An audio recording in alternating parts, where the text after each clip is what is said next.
Hello everyone, welcome back to another exercise tutorial from our BUS 223 Financial Management course. And again with another video from Chapter 3 problems. In this particular video we're going to be looking at problem number 6. So let's read the problem together. It says South Sea Bubbles has the following incomplete balance sheet and income statements. And as you can see here we have a snippet of their balance sheet and the income statements.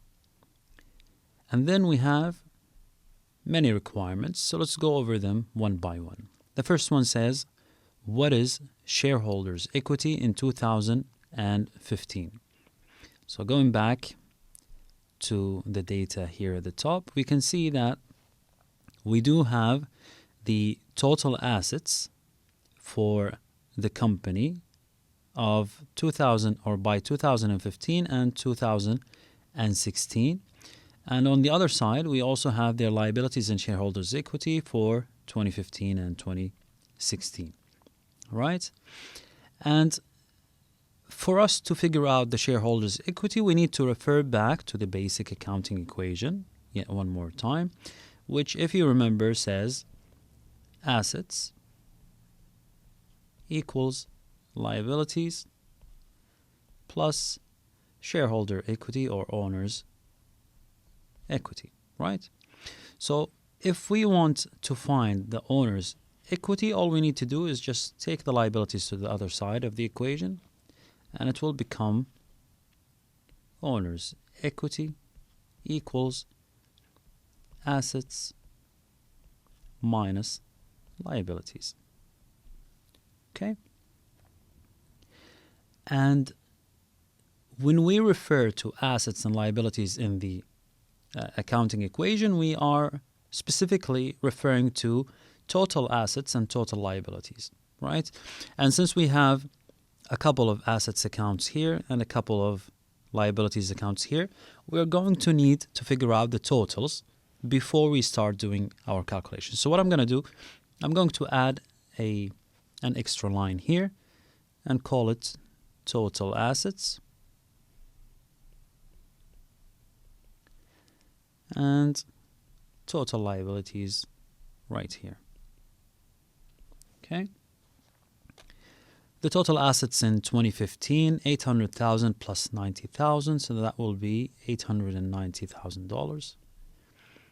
And then for 2016, 140 plus 900,000, so that will be 1,040, 1,040 okay. And then going to the other side, the current liabilities plus long-term debt for 2015, 600 plus 50, that's 650. And then for 2016, 750 plus 60, that's 810.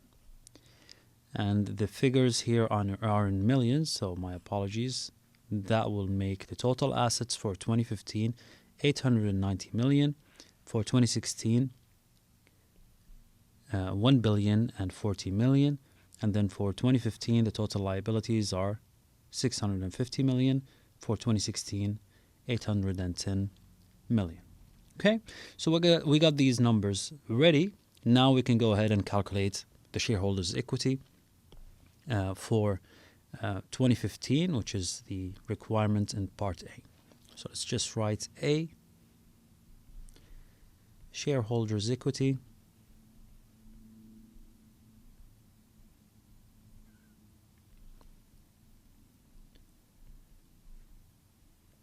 for 2015 is going to equal the total assets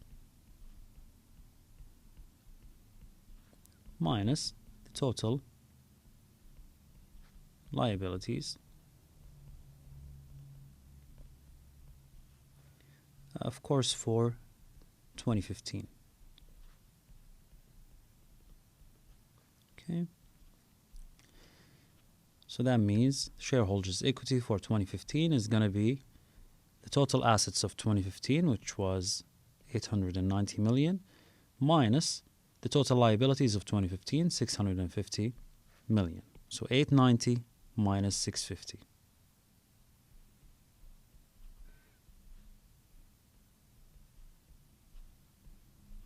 Okay.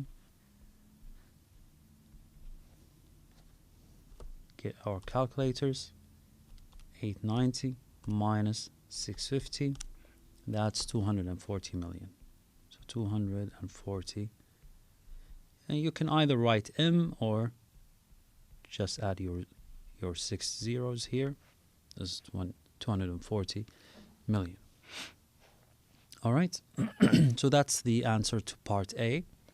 Then for part B, what is the shareholder, or what is shareholders' equity in 2016? So again, we're going to use the same formula. I'm not going to rewrite it.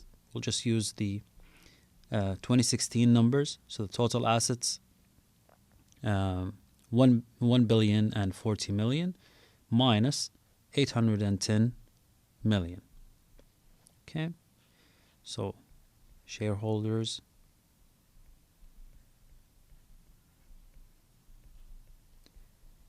equity for 2016 this time, it's going to equal 1040M minus 810 million. Again, going back to our calculator, 1040 minus 810, that's 230 million. 230 million dollars. And that's the answer to part B. Okay. And then for C, the question wants to figure out what is net working capital in 2015. Okay. Now to calculate the net working capital, C, net working capital is the difference between current assets and current liabilities. Okay. So net working capital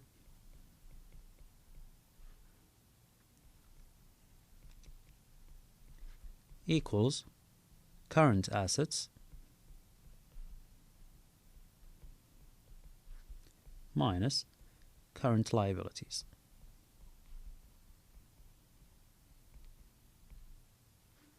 Liabilities. All right.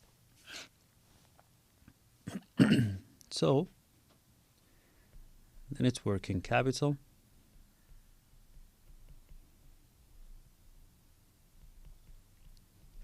for 2015 is going to equal 2015's current assets, which is 90 million, minus 2015's current liabilities, which is 50 million, right? So 90 minus 50, 90 million minus 50 million, and that would be 40 million. Okay. For the next part D, what is net working capital in 2016? So again, we'll do the same thing. However, this time we're going to use 2016 figures. So net working capital for 2016 is going to equal the current assets of 2016 right here, 140 million, minus the current liabilities, which was 60 million. So 140 minus 60,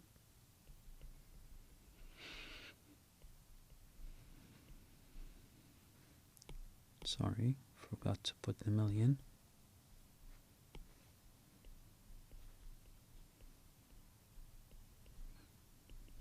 Okay, and that would be 80 million. And that is the answer to part D. Now let's see the next part, part E, right here. It says, what are taxes paid in 2016? Assume the firm pays taxes equal to 35% of taxable income. So here we need to figure out two things. First, we need to determine the taxable income, because here, as you can see, we have a partial income statement, but it doesn't clearly state what was the taxable income for 2016. So we need to calculate the taxable income, and then we need to apply the tax rate that the firm pays in taxes in order to figure out how much was actually paid in taxes. Okay? So E, first, the taxable income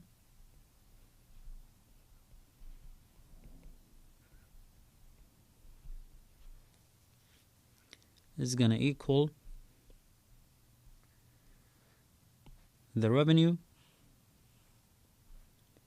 which is 1,950,000,000, minus the cost of goods sold and minus the depreciation and the interest. So we'll take the revenue and deduct these three, and that will give us the taxable income.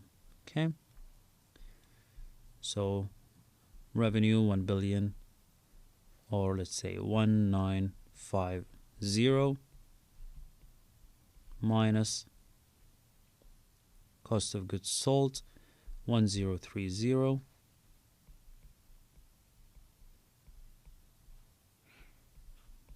minus the depreciation 350 million, minus the interest expense, which was 240.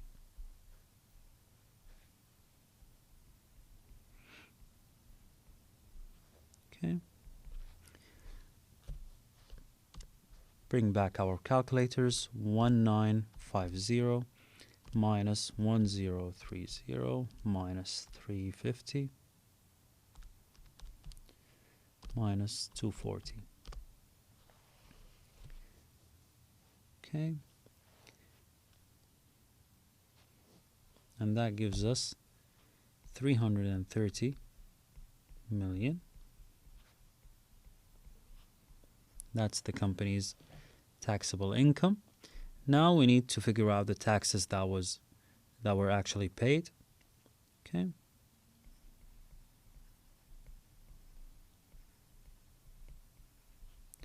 And that would equal 330 million,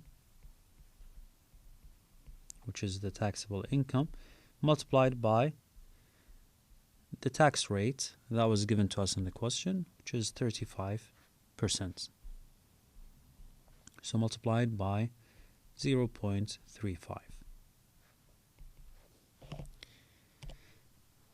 Going back to the calculator, 330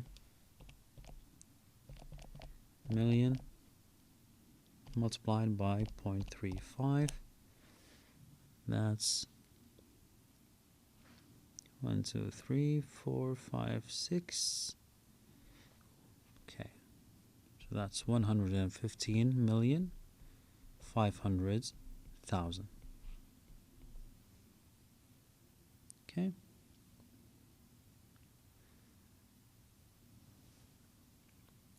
Knowing the taxable income and the amount of tax that was paid, we can figure out the net income, right? And since we're going to use net income in the following part, so let's just calculate it right away. The net income in this case is going to be the taxable income minus the taxes paid. Okay, so net income is going to be 330 million minus 115,500,000.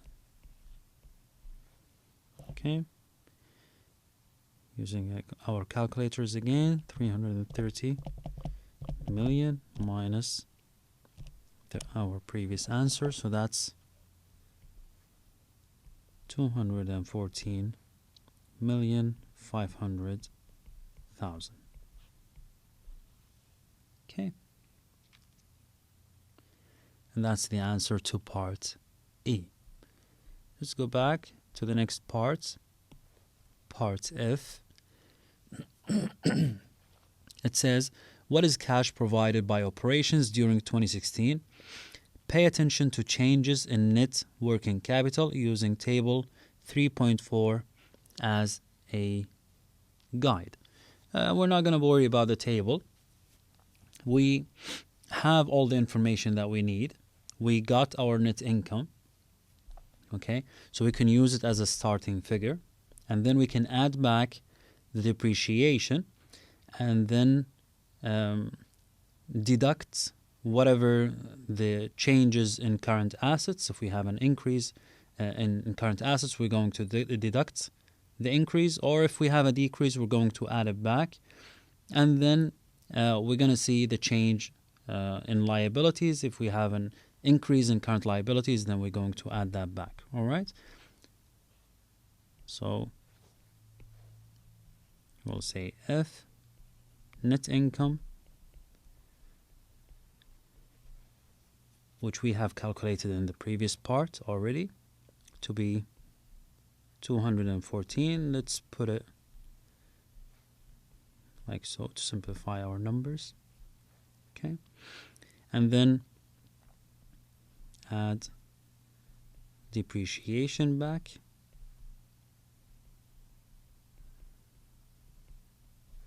We add depreciation back because depreciation is a non-cash expense. So if we want to figure out the cash provided by operations, the depreciation was already deducted from net income, so we need to add it back. Okay, and the depreciation amount was 350 million. Okay, so we'll add it back, 350 million.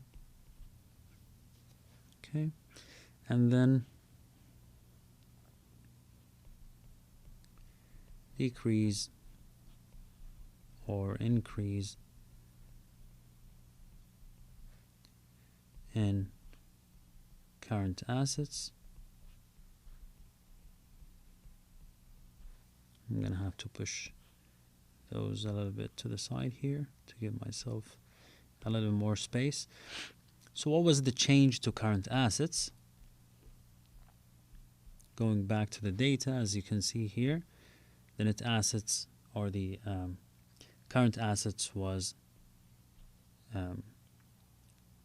90 million, and then it became 140 million. Okay, so that's an increase of 50 million, right? So going back here, we're gonna deduct an increase of 50 million. Let's also add the dollar sign.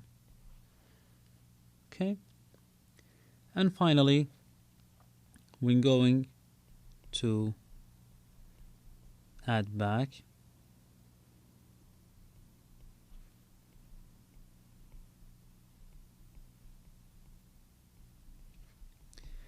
the increase in current liabilities,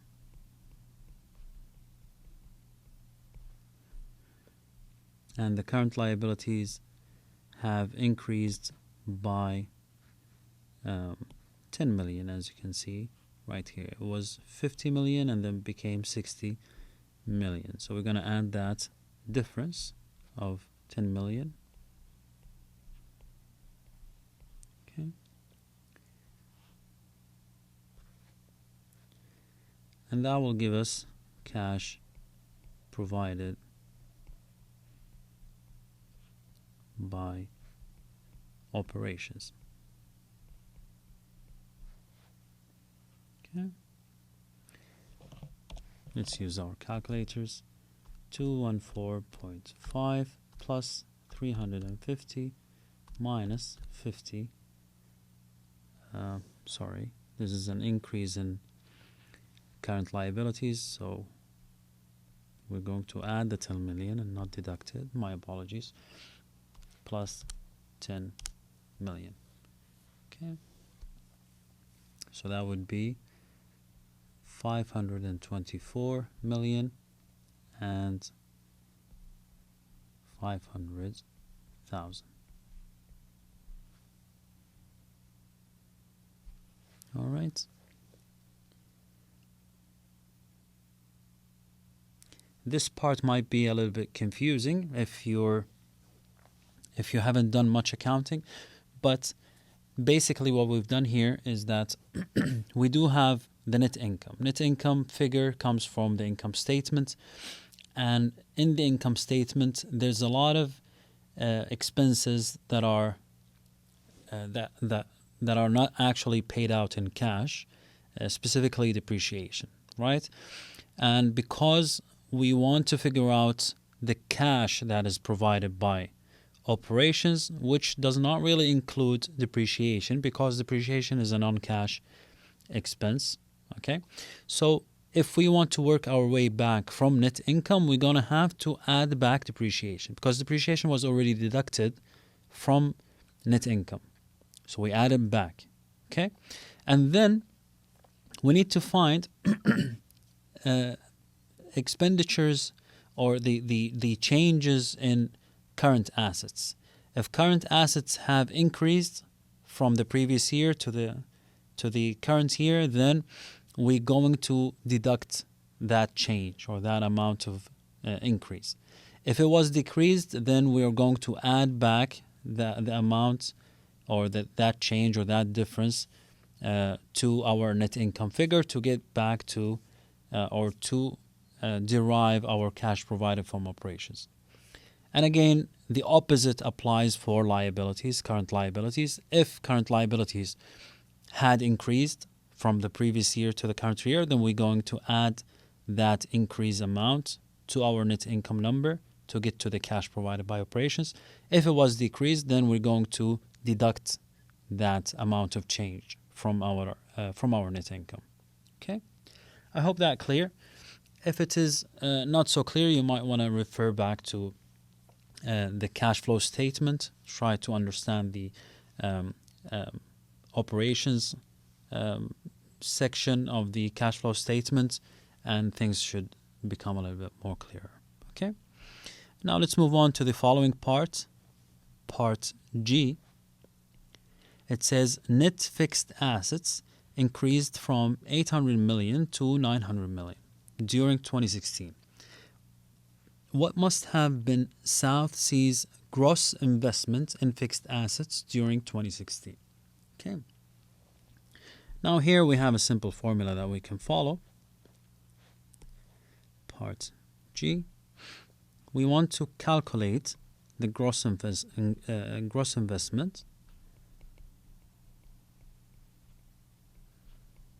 Okay, which equals the increase in net fixed assets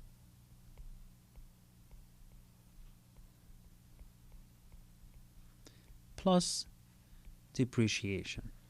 Okay. So what was the increase in net fixed assets? Let's go back to our data and see.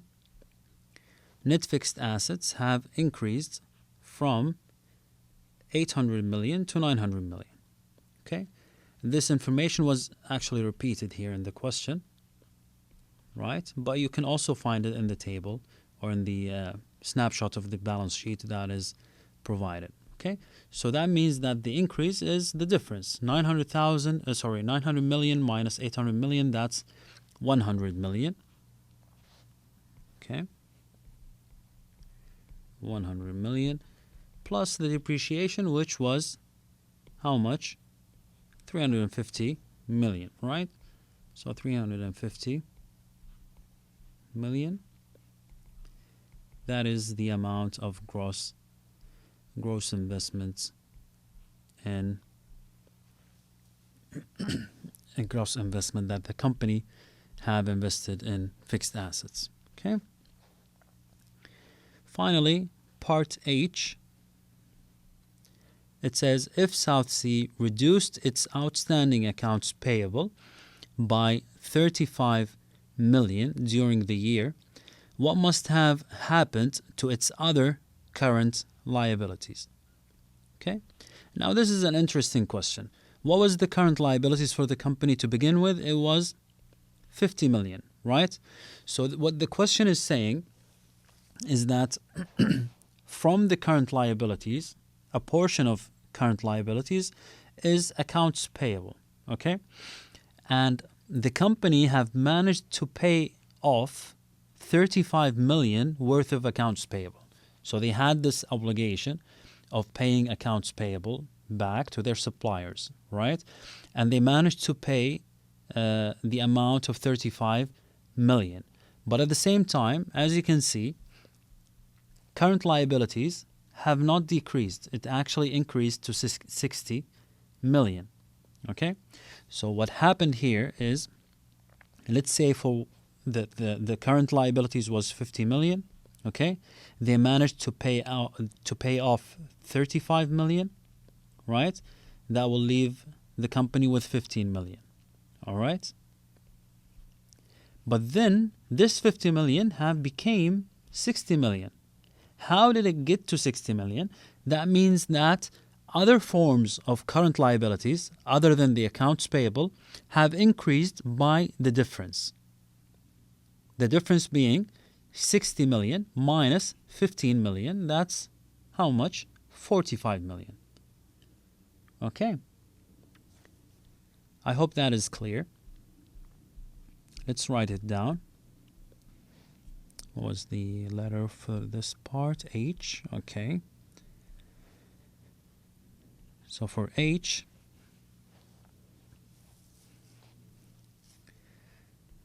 current liabilities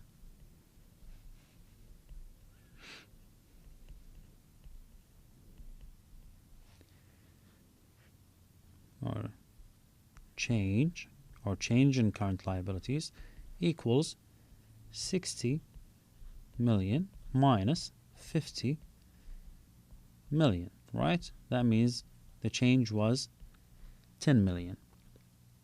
All right.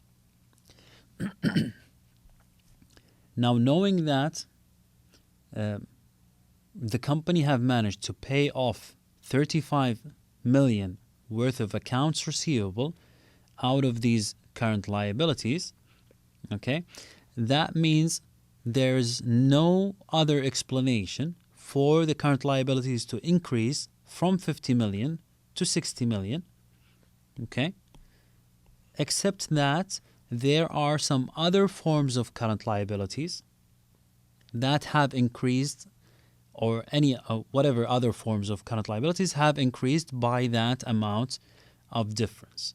Okay, if the company managed to pay 35 million out of the 50, that means their current liability must or should have become only 15 million.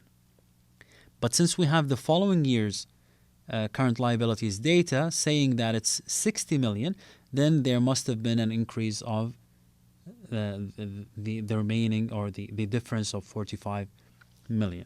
Okay, so we could say, therefore,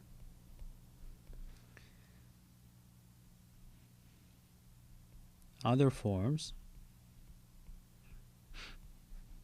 of current liabilities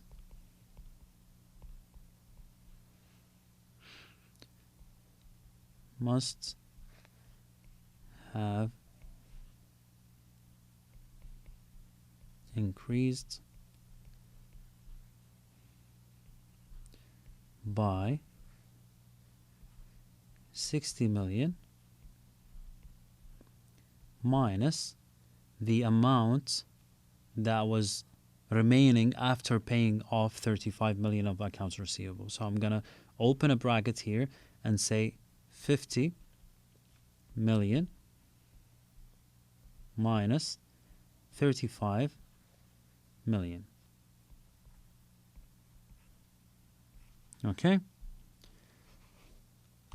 And that would be 60 minus a bracket, 50 minus 35, close the bracket, and that will give me 45 million. Okay, or to represent it better, let's take this down here. 45 million. Okay. And that's it for this exercise. It's relatively a long problem with a lot of requirements, but I hope that you found this video useful. If you have any questions, please do not hesitate to write them down in the comments. And until I see you in another problem tutorial for our financial management course, keep on studying. Take care.